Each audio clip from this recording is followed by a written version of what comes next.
I spent 10 years teaching people how to speak and forgot how to listen to myself.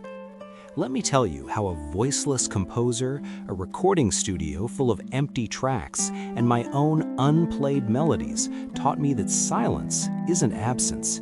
It's the only space where truth can resonate. That the words we don't say often matter more than the ones we perform. My name is Gabriel. I'm 36, and I built an empire on other people's voices while my own atrophied from disuse. The old me was everywhere. Keynote stages, podcast studios, executive coaching sessions where I taught leaders to find their authentic voice. I had 3 books, a waiting list 6 months deep, and a reputation for transforming the tongue-tied into the articulate. I believed every word I sold, almost. The truth was subtler. I could teach voice because I had lost my own. I was a ghost haunting my own expertise, performing confidence I'd manufactured so thoroughly I'd forgotten it was construction. My father was a preacher. Hour-long sermons, extemporaneous, biblical Greek woven into everyday poetry. When I was 16, I asked him how he knew what to say. "I don't," he admitted. "I listen first, to the room, to what isn't being spoken. Then the words come." He died when I was 21, heart failure mid-sermon, collapsing into silence that his congregation still talks about 20 years later, the abrupt end of a voice that seemed eternal. I never learned his listening, only his speaking. I built my career on volume, on filling space, on the anxiety that empty air meant failure, death, the terrifying possibility that I had nothing worth saying. The breaking point came in Copenhagen, 2022, a tech conference, 1,200 attendees, my largest audience yet. I was teaching vulnerable leadership.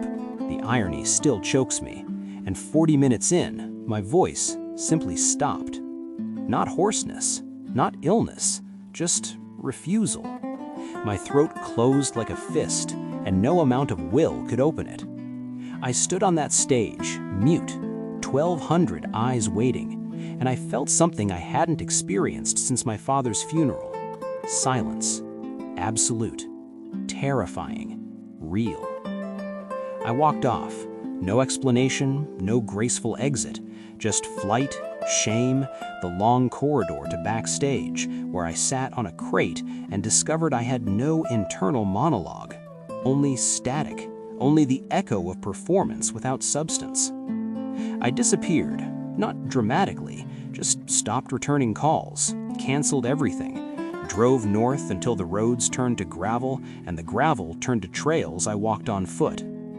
I found the house by accident, or exhaustion, or whatever guides broken speakers to places where sound matters differently.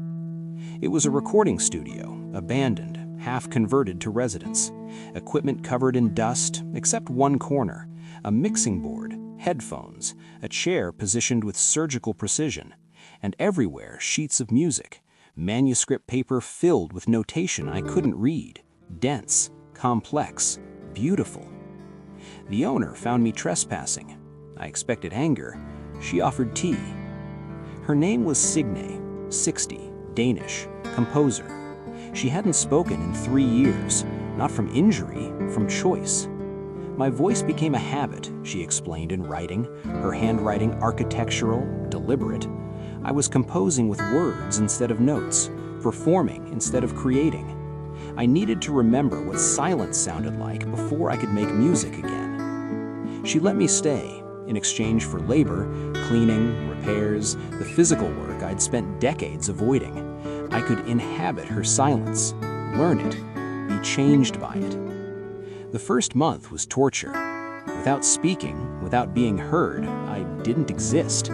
I caught myself narrating my own actions, performing solitude for an imaginary audience. I filled journals with words, thousands daily, as if quantity could compensate for quality of presence. Signe never rushed me.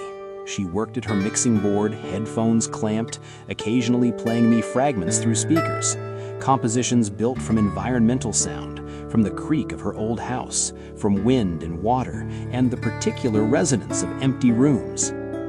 "Listen to what isn't there," she wrote me once. "The space between notes, the decay of sound, the silence that holds everything." I didn't understand. I kept waiting for instruction, for technique, for the curriculum I'd always purchased instead of earned. Then, the storm. It was October, North Sea weather, sudden, violent. The power failed. We sat in absolute dark, fire the only light, and Signe did something unexpected. She sang. One note, held until her breath failed. No words, just tone, wavering, searching, finding harmonics in the room's acoustics I'd never noticed. She sang until her voice broke, cracked, became something raw and human and unperformed. Then silence, longer than comfortable, longer than I'd ever allowed in my professional life, where dead air was enemy, where I filled every second with content. In that silence, I heard myself, not my voice, myself. The anxiety I'd managed through constant output, the grief I'd never processed about my father because I'd turned his death into material, into narrative, into performance of mourning rather than its experience. The fear that beneath all my expertise, I was empty, that if I stopped speaking, there would be nothing to hear. I wept, without performance, without audience. Signe held my hand in the dark, still silent, and let me finally feel what I'd spent a decade teaching others to describe. The next morning, she gave me her headphones, sat me at the mixing board, pointed to a track labeled only with a date, 3 years prior, her last day of speaking. It was a composition built from her own voice, recorded conversations, lectures, arguments, the accumulated sound of her performed self. Layered, manipulated, transformed into something that wasn't quite music, wasn't quite speech, was entirely haunting. Then she played the second track, same source material, differently treated. The words removed, only breath, pause, the silence between intentions, the sound of listening. "This," she wrote, "is what I learned. The first is who I was. The second is who I became. You are still making the first. Begin the second." I stayed 6 months. I learned to compose in silence. Not music, I have no talent there, but presence. I learned to sit with people without filling their space, to hear what they weren't saying, the frequencies beneath their words. I learned that my father's gift wasn't eloquence, it was attention, the willingness to be empty enough that others' truth could enter. I'd spent 15 years filling myself so completely that nothing else could fit. When I finally spoke again, it was different, slower, more silence between sentences. I discovered that my words, when rationed, carried weight they'd lost through abundance. I returned to teaching, but differently. Smaller groups, longer pauses. I taught listening now, active, receptive, the courage to not know what you'll say next. The books I wrote were shorter, the keynotes fewer. The waiting list grew longer because I took fewer clients, gave more presence. I never became famous again. That version of me, the constant voice, the perpetual performance, died in Copenhagen and properly in Signe's studio. What emerged was quieter, more selective, more true. I call my father now, not his grave, I visit that too, less performatively, but his memory. I sit in silence and let him speak, finally, through the space I now keep open. I hear what he was trying to teach me, that voice without listening is just noise, that presence is the only real gift, that silence is where we meet what matters. Signe and I write. She still doesn't speak aloud, but her compositions have returned to concert halls. Work so quiet audiences hold their breath, afraid to miss what happens in the space between sounds.